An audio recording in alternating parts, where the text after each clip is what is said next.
Comment passer d'un joueur moyen à un très bon joueur?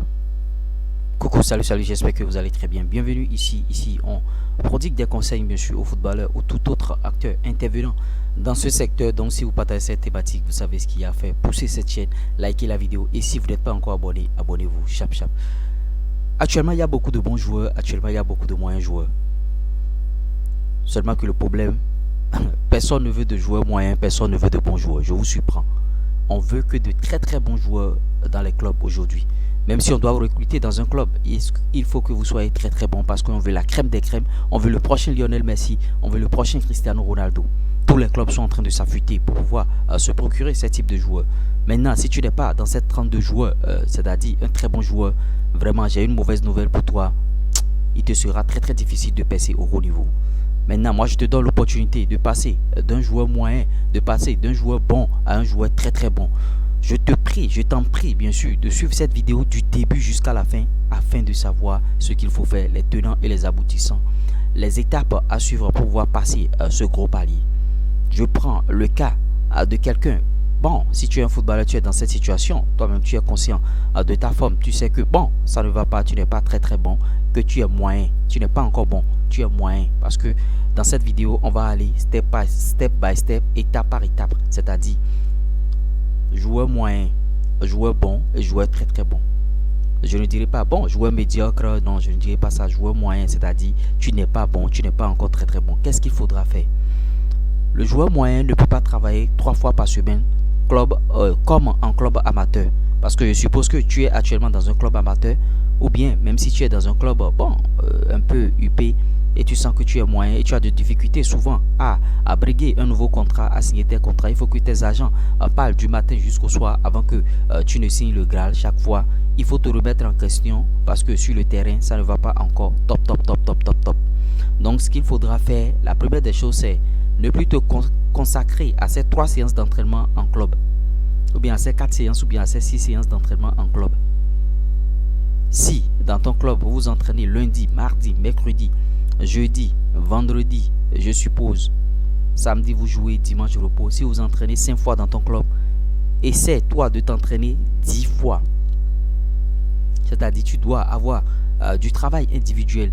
Si le lundi vous vous entraînez le matin à 9 h, le soir entraîne-toi encore pour pouvoir augmenter tes jours de séance, tes heures de séance d'entraînement, pour pouvoir augmenter le nombre de séances d'entraînement en jambes, parce que le tout se joue là. Tu as combien de séances en jambes? Vous voyez, c'est un peu cela. Donc augmente tes séances d'entraînement, c'est le premier conseil ça. Maintenant, augmenter tes séances d'entraînement ne voudra pas dire travailler forcément en groupe ou bien à 2. Bon, souvent quand vous travaillez à 2 avec des camarades, vous travaillez 15 minutes, vous bavardez 5 minutes, vous travaillez 20 minutes, bon, il y a trop de commérage, tu vois. Donc, tu peux travailler seul. Pour mieux te concentrer, tu travailles seul. Maintenant, si tu as besoin de faire des exercices de passe, utilise le mur. Des exercices de passe et même des contrôles, utilise le mur. Tu joues le ballon contre le mur, tu fais des contrôles orientés et tu fais le reste. La transition est tout trouvée parce que le geste primordial, le premier geste au football, c'est le contrôle. Supposons que tu es un joueur moyen, c'est sûr que sur tes contrôles, tu n'es pas très bon. Donc, ce qu'il faudrait améliorer d'abord, c'est le contrôle. Parce que c'est la première impression que tu donnes quand quelqu'un te remet, quand quelqu'un te fait une passe. Supposons que quelqu'un va te remarquer, bon, celui-là, est-ce qu'il est bon, est-ce qu'il est moyen, il a quel niveau? C'est juste après une passe, comment tu contrôles le ballon. C'est ça on regarde. Voilà que le contrôle est mauvais, bon, tu ne fais pas une bonne impression. Qui va encore regarder le reste? Est-ce qu'on a envie de voir encore? Est-ce qu'il a une grosse frappe? Bon, qu'est-ce qu'il s'est fait? Bon, est-ce qu'il s'est fait passement de jambes? Est-ce qu'il s'est passé? Mais non, le contrôle, Zidane l'a dit, le contrôle est très primordial au football. Donc la première des choses, toi footballeur, ce que tu dois corriger, c'est ton contrôle. Tu n'as pas besoin de travailler avec quelqu'un, travaille avec le mur. Et répète ce geste-là. Tu peux venir à une séance après échauffement, séance individuelle. Après échauffement, fais uniquement que des contrôles orientés. Contrôle orienté malléole interne, contrôle orienté malléole externe. Après, crochet, après, bon, tu vois. Mais fais uniquement des contrôles. Là, ça devient, bien sûr, une habitude. Parce que si tu n'habitues pas, bien sûr, si tu n'habitues pas ton corps à faire un geste, faut pas chercher midi à 14h. C'est pas lors d'un match que lui, il va se rappeler de ça et commencer par faire le geste. Les muscles ont de la mémoire. C'est ce que tu lui dis de faire chaque fois qu'il répète au grand jour. Lors d'un test de détection, lors d'un grand match en club ou bien, lors d'un match amical. Donc, refais ces gestes-là. Maintenant, ce que nous ignorons, c'est quoi? On se dit, les basiques, on ignore les basiques. C'est pas le fait de courir. Je sais déjà courir. Je sais faire un centre en retrait. Je sais marquer beaucoup de buts. C'est pas ça. Mais ne pas laisser les b.a.-ba. Au football, les b.a.-ba comptent beaucoup. Tu peux faire une séance uniquement dédiée au contrôle aujourd'hui. Tu vois? Contrôle orienté malléole interne. Contrôle orienté malléole externe. Après, tu enchaînes avec les crochets. Après, tu enchaînes avec les pivots. Après, tu enchaînes avec d'autres choses. Tu vois? C'est un peu ça. Deuxième séance, tu peux te dire, deuxième jour, mardi, vous travaillez à quelle heure? Mais il faut qu'il y ait de temps de repos. Si vous travaillez par exemple à 9h, il faut savoir que tu dois t'entraîner à 17h. Ou bien à 7h, tu dois t'entraîner individuellement à 17h. Ou bien si en club, il y a déjà 2 séances, tu dois chercher une petite séance quelque part. C'est pas aller te tuer, non. Fais un travail de qualité. Même avec 30-45 minutes, tu as déjà fait un travail de qualité. C'est pas travailler 2 heures, 3 heures, ou bien 4 heures de temps, ou bien 5 heures, 10 heures de temps qui montre que tu es en train de travailler. Non. Il faut que le travail soit qualitatif. C'est pas le temps qui est le problème. Et souvent, pour travailler individuellement, il faut préconiser le travail en intensité. Il faut travailler en intensité. Il ne sert à rien de venir travailler individuellement de manière basique comme en club où on quitte les ateliers, on fait. Même en club aujourd'hui, beaucoup d'entraîneurs ont compris que il faut travailler de manière intense. L'intensité doit prévaloir dans ta séance d'entraînement. C'est ça qui va te faire grandir, qui va quitter ce niveau moyen pour venir à un niveau bon, pour être ensuite très très bon. Maintenant, tu dois avoir un programme. C'est pas aujourd'hui, comme aujourd'hui, j'ai travaillé individuellement, demain, je peux me reposer. Non. C'est tous les jours, même dimanche, tous les jours, tu es en train de travailler.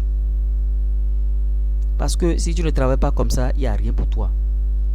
Tout le monde fait déjà les 6 séances par semaine, tout le monde fait déjà les 7 séances. Qu'est-ce que tu as fait maintenant pour te différencier des autres? C'est de ça qu'il s'agit.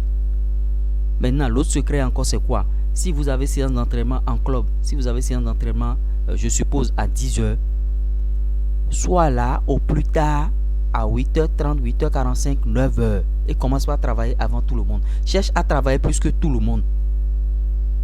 Cherche à travailler plus que tout le monde. Même à la fin de la séance, tu peux continuer par travailler un peu. Cherche à travailler plus que tout le monde. Là, tu vas gagner. Là, tu vas gagner plus que tout le monde. Vous avez tous 4000 séances d'entraînement dans les jambes. Le plus fort va vous dépasser. Essaie d'avoir 5000, essaie d'avoir 6000. Augmente ton temps en travaillant seul. Il faut que cette vidéo te serve de motivation. Il faut que cette vidéo puisse te booster. Il faut que cette vidéo puisse te faire sortir de ta zone de confort. C'est de ça qu'il s'agit. Il y a beaucoup de footballeurs qui sont dans leur zone de confort. À tel enseigne qui n'arrivent pas à franchir un palier. Joueurs moyens, joueurs bons. On veut des joueurs très très bons aujourd'hui. Tout le monde veut gagner des matchs. Tout le monde veut vendre des joueurs chers. Tout le monde veut le nouveau Lionel Messi. Tout le monde veut le nouveau Cristiano Ronaldo. Et pourquoi pas toi? Tu peux être celui-là. Aujourd'hui, il n'y a plus de barrière. Il n'y a pas la langue. Il n'y a pas de barrière en concernant la peau. Je suis africain ou bien je suis si. Il n'y a plus de barrière. Les gens sont en train de décrocher des contrats.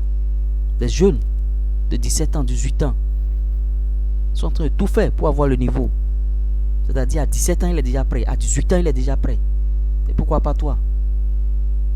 C'est à 24 ans, 30 ans, 50 ans, 60 ans que tu vas percer pour jouer au haut niveau. À combien de temps? Et passer à autre chose.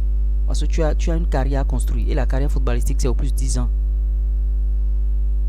Donc, travaille dur.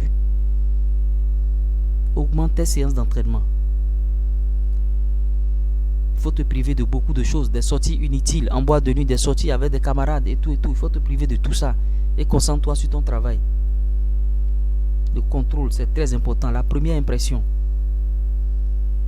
Parce que si tu ne travailles pas individuellement, ces bases-là, c'est pas un match que tu vas répéter ça.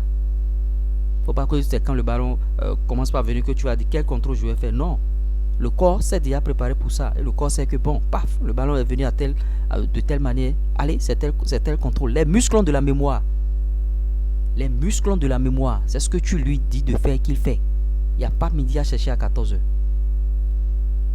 Donc, si toi, footballeur, je t'ai apporté quelque chose au travers de cette vidéo, si cette vidéo t'a plu, en tout cas, sache ce qu'il y a à faire. Bon, en tout cas, je ne te dirai pas plus que ça. Pour plus de conseils, plus 229 53 63 87 30. Ça va peut-être prendre du temps, mais ils finiront par comprendre l'euro.